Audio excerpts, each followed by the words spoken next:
Health Monday with Mick Coyle. This is Radio City Talk.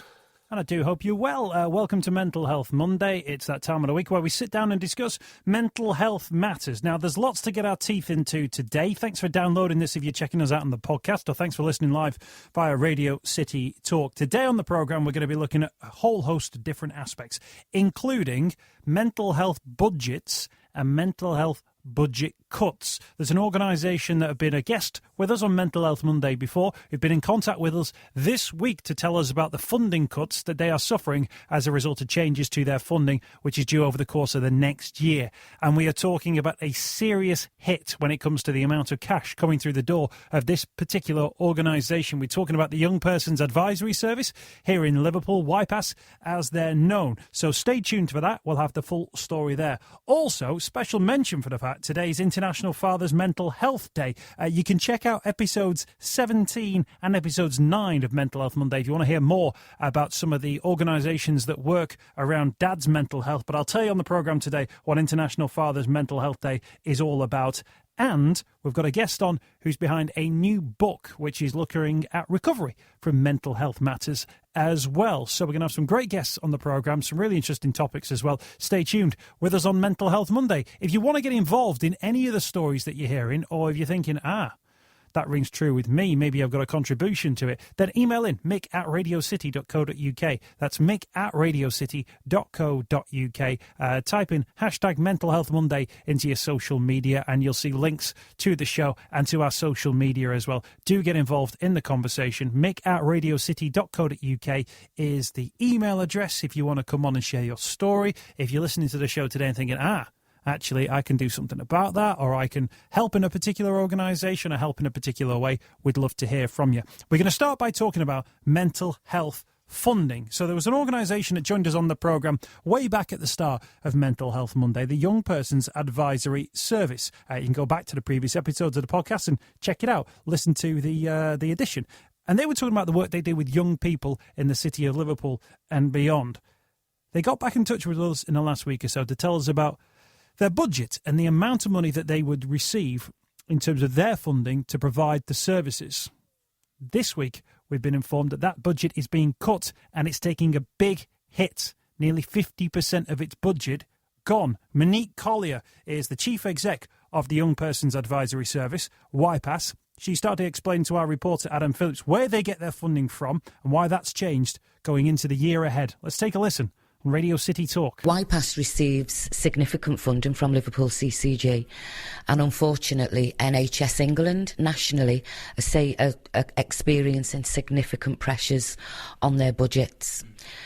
That being said, all the CCGs across the country are then facing financial pressures on their budgets. What that actually means going forward is those services that are providing healthcare, whether that be physical health or mental health, are faced with significant funding reductions. Based on the significant pressures that the CCG are facing, they have two significant pots that they have to subscribe to. One is the priority pot, where they have to fund the must-dos within physical health and mental health. And the other pot is called the discretionary pot. Unfortunately, the voluntary sector sits within the discretionary pot. And unfortunately, YPAS is a voluntary sector organisation.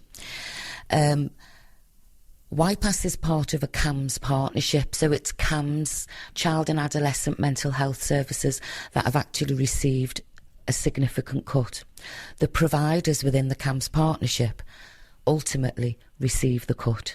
So for YPAS as an organisation, we've received 43% funding cut to our 2017-18 budget, so it's happening for us now. Can I ask you about that budget then? What was your budget before and what will be your budget when it is reduced as well, that it now it has been reduced, I should say? Well, I won't talk figures, because if I talk figures then I'm not sure. So I won't talk figures, but what that means for YPAS, 43% is significant. So if I just give you a flavour of what 43% means. So last year alone, YPAS reached over 2,000 children and young people.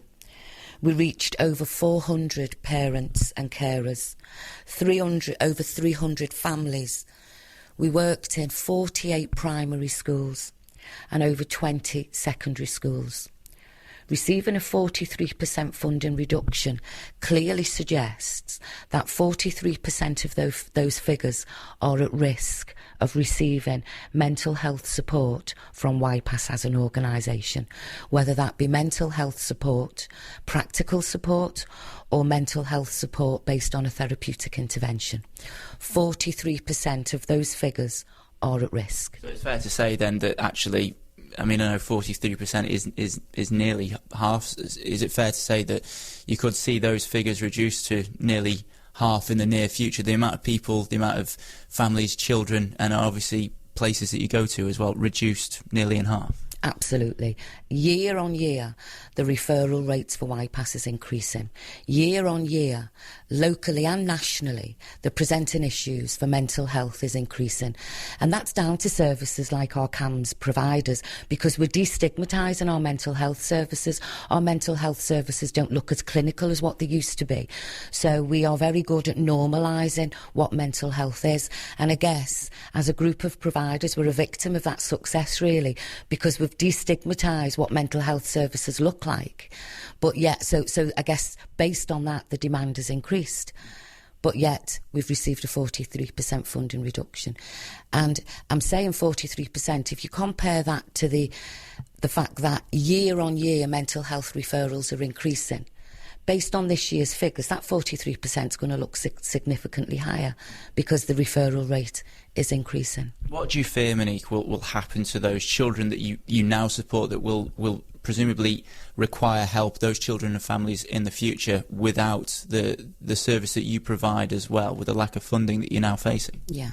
So for us as an organisation, what we fear is what's going to happen to those 43%. Because we genuinely, as a sole organisation, cannot work with 43% of the referrals that we used to work with.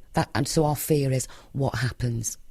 Strategically, these 43% need to not feel the impact of what's happening nationally and locally.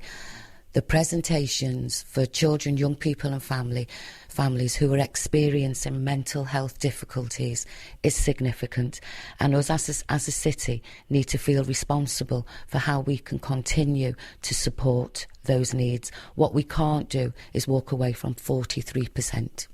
So strategically, I will be reaching out to Liverpool's strategic leads and commissioners, because we need to think collectively about what we can do about this for Liverpool. There's obviously children and families out there with really complex needs, really, really tough battles ahead as well.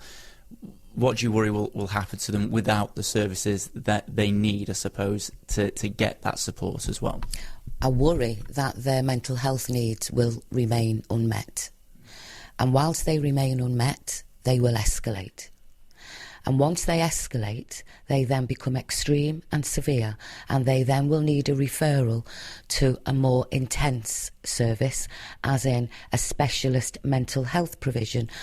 And it could result in Tier 4 provision, secure units, hospitalised, quite intense mental health acute services. And the idea of services like ours is to prevent children and young people being referred into more acute services. So that's my worry. My worry is that 43% of mental health service presentations in Liverpool will remain unmet. Ever more concerning, as you said, that actually referrals are going up. You're seeing an increase in the amount of people, amount of children, amount of families that require the help from services such as yourself as well. Absolutely. So year on year, the referral rate is increasing, and it's increasing at a referral rate of around 7% per year. Currently, YPAS receives around 47 referrals a week. That's over 200 a month, and that's based on last year's figures. I have no doubt that those figures will continue.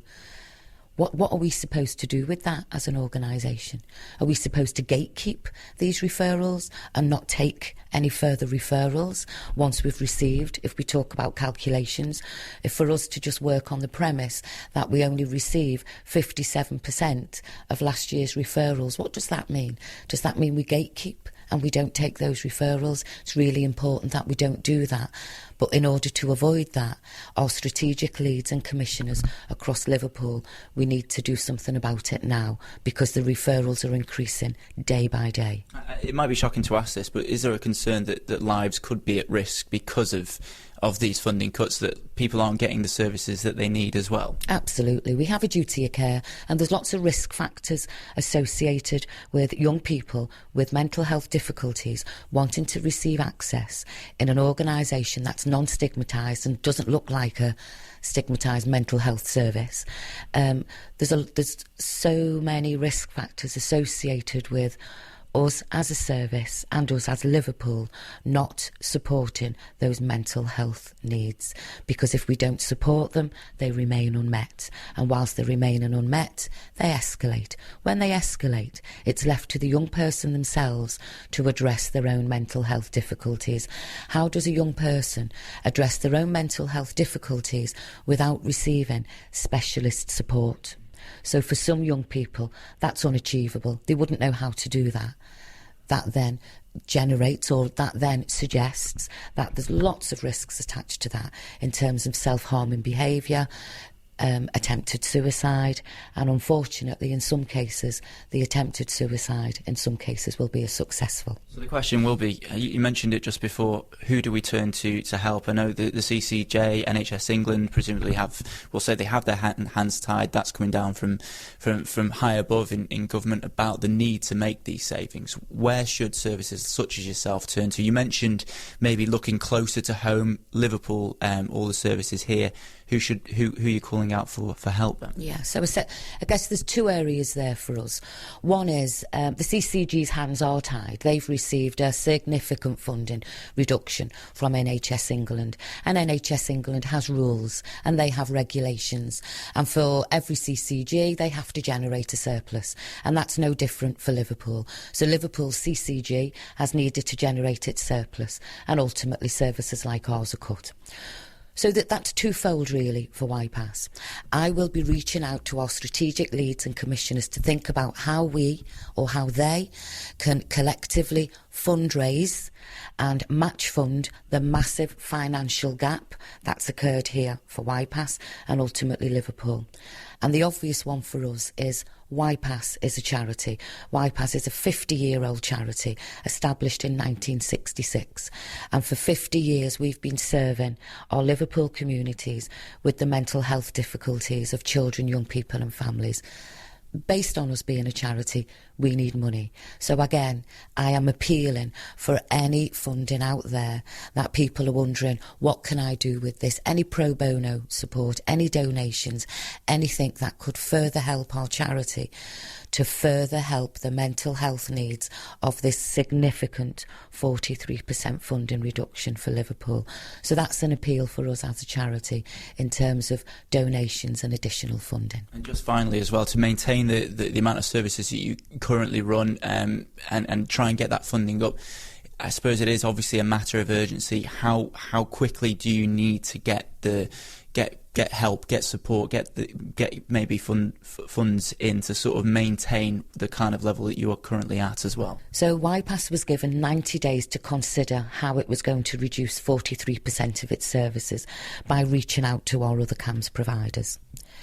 43% of our children, young people and families want to be seen by YPAS. So that's really, really difficult. In terms of timescales, it's happening for YPAS right now. So in the last 4 weeks, YPAS's waiting list has gone right up. We've already lost staff. So we've needed to think about what we do with that 43%. So all of our staff are on jobs at risk, and we've already lost a percentage of our staff to redundancies. There's a small window where we are managing to maintain a small element, a small team of staff in the hope that we can receive funding in order to ensure that we can keep their posts. The clock is ticking, and we have about 3 or 4 weeks to determine what the rest of YPAS's provision is going to look like for the city. That's Monique Collier speaking to us on Mental Health Monday. Our reporter Adam Phillips asking the questions there. Bleak, isn't it? I mean, it is, in terms of the amount of money that they're talking about there, the funding cuts that they're facing. Imagine 43% less income into your own house. Imagine the changes that you'd have to make, and the clock is ticking. Monique's setting out there that they're going to have to do a lot of work and do it very quickly. And I guess they'd be very keen to hear from you. If you are an organisation who can help, or if fundraising is something that you could support them with, Mick at radiocity.co.uk is my email address if you want me to send the information on. But just type in Young Persons Advisory Service, YPAS, letter Y, PAS, into your search engines, and it comes up in terms of that organisation and the work that they are doing there. Of course, we've asked the Liverpool Clinical Commissioning Group for a statement. They have sent one through. NHS budgets, it says, are under increasing pressure both locally and nationally, with demand for health services continuing to grow. NHS Liverpool Clinical Commissioning Group needs to make significant savings to its budget over the next 2 years, which unfortunately means that we cannot continue to fund all of the services we have in the past. Around 90% of our budget has to be spent on the provision of core NHS services, including GP services, hospitals, community health and mental health. So we have to find savings in other areas. After a review of other spending, we have made the very difficult decision not to renew or to reduce funding for a number of different services provided by voluntary and community organisation, which includes YPAS. These decisions have not been taken lightly. We fully recognise the valuable role that the voluntary and community sector, including YPAS, play in supporting the health and well-being of local young people. That ends the statement from the Liverpool Clinical Commissioning Group from within the NHS.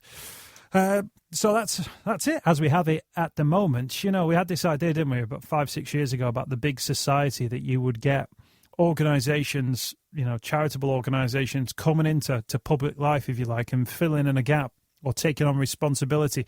And that's what organisations, it would appear like YPAS, have absolutely done. Now, unfortunately, though, when those big NHS pots become available and they start looking at what cuts they need to make, unfortunately, the cuts come to those charitable organisations who have really built a wonderful reputation in the last few years. It's a real shame that those funding cuts are coming, and I've got a feeling it won't be the last time we hear about funding cuts to mental health services. If you've got a story of your own within your own organisation, do drop us an email, mick at radiocity.co.uk. Just wanted to give a mention on the show today to International Fathers Mental Health Day, which is today, the 19th of June 2017. You can find out about International Fathers Mental Health Day in episodes 17 and episode 9 of Mental Health Monday. You can find Mental Health Monday via the website radiocitytalk.co.uk. Listen to previous editions. There's loads of information online as well about what International Fathers Mental Health Day is all about, with research showing that at least 1 in 10 dads suffer from postnatal depression, that they can experience antenatal anxiety and depression too. That fathers tend to be diagnosed with clinical depression after the perinatal period. The rate of suicide among men aged 30 to 44 years increases around the time of becoming a dad. There's loads of facts around this one as well. Around 2 in 3 dads who should have received support are no longer together within the family unit as well. And fathers are seen as the main source of support for the mother and the children at this time, and often feel the pressure of failing to live up to expectations. Mark Williams is somebody who's done a great deal of work with this one. We've spoken to him on Mental Health Monday in the past. You can check out those episodes as well, or type in International Fathers Mental Health Day into your search engines. Hear all about it, because, of course, people will tell you that becoming a dad is an absolutely wonderful thing, and absolutely it is and can be for many, many people. But for 1 in 10, it can also trigger some real issues as well. And there is some help out there if you are suffering yourself or you know somebody who is, and there are support networks where people can share their stories and you can share your stories with them. Check it out online, International Fathers Mental Health Day, and also available as part of previous episodes of Mental Health Monday. You're with Radio City Talk. Coming up in a few moments' time, a man behind a new book about recovery from mental health matters on the way, here on Mental Health Monday. Mental Health Monday on Radio City Talk. Tackling the stigma. Yeah, I hope you're well. It's Mental Health Monday for another Monday here on Radio City Talk. We always say if you want to get involved in the show, drop us an email, mick at radiocity.co.uk. If you're part of a project, maybe you just want to share your story. You feel now might be a time to come out and speak like many of the people we've had on the programme, then absolutely feel free to get in touch and get in contact. One person who did so is James Withey from the Recovery Letters Project. And I was really keen to get him on the programme because I think it's a really interesting idea, and it's based around books and reading. And James joins us on Mental Health Monday. James, thank you for your time. Really appreciate you coming on board. That's all right. Nice to talk. How are you? And in terms of books are quite near the start of your mental health journey. You used to be a very avid reader of books. You used to get through a couple in a month, and then just one day you thought, hang on a minute, I can't seem to concentrate on these anymore.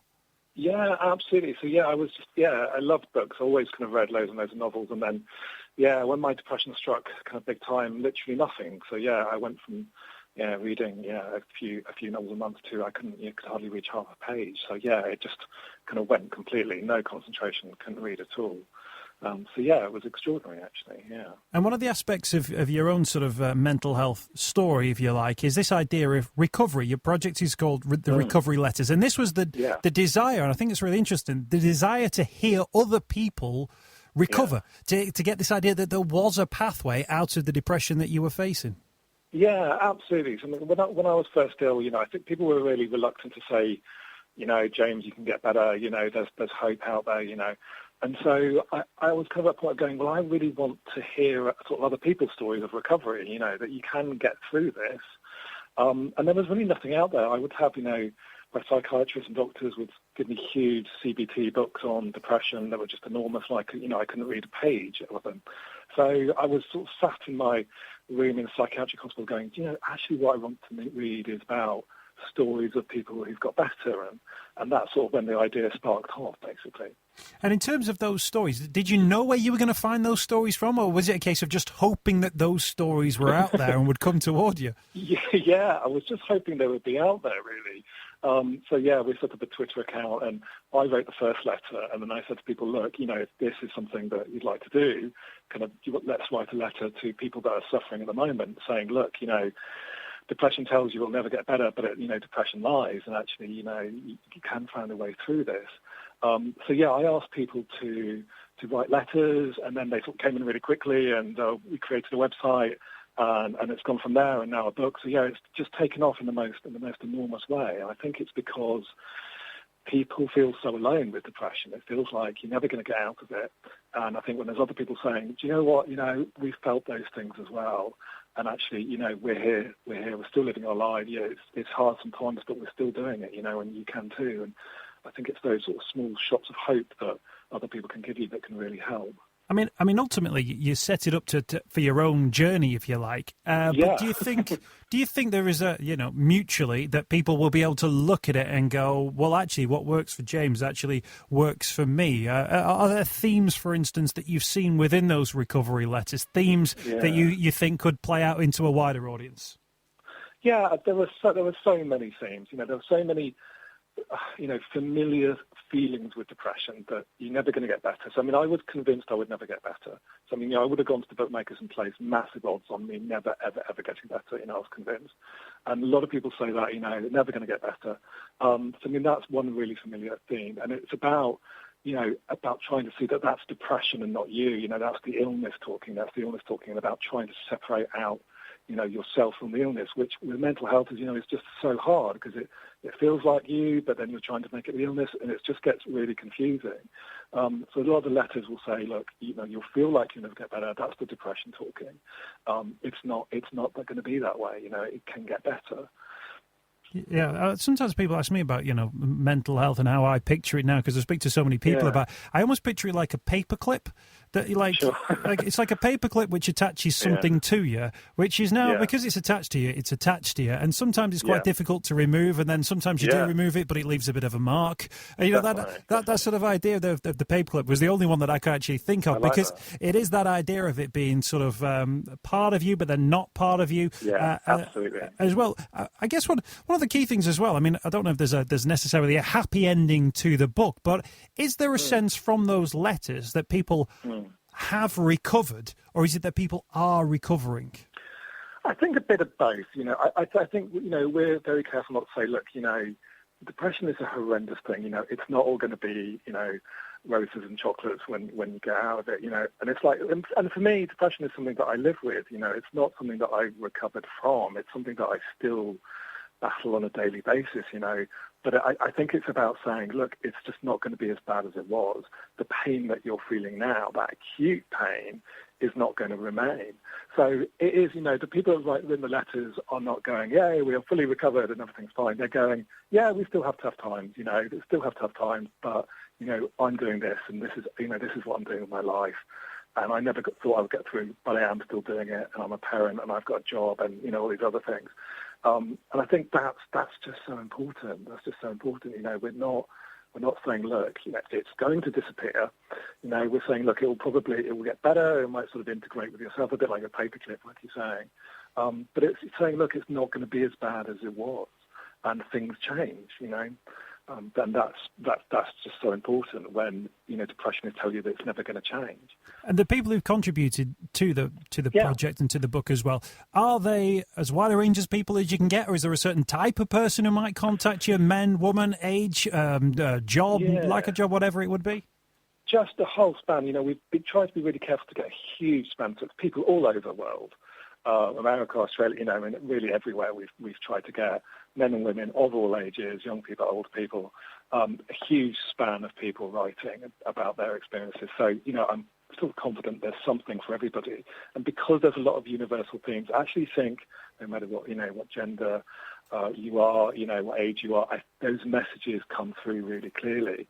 And I know that because they kind of work for me. I read them, I read the letters, and it's been amazing to read them first before they go into the book. And, they've helped me. So, I'm really confident they're going to help other people.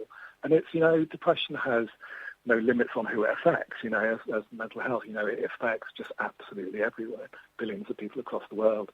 But, yeah, we tried to get a kind of a broad spread of people, in the book writing a letter.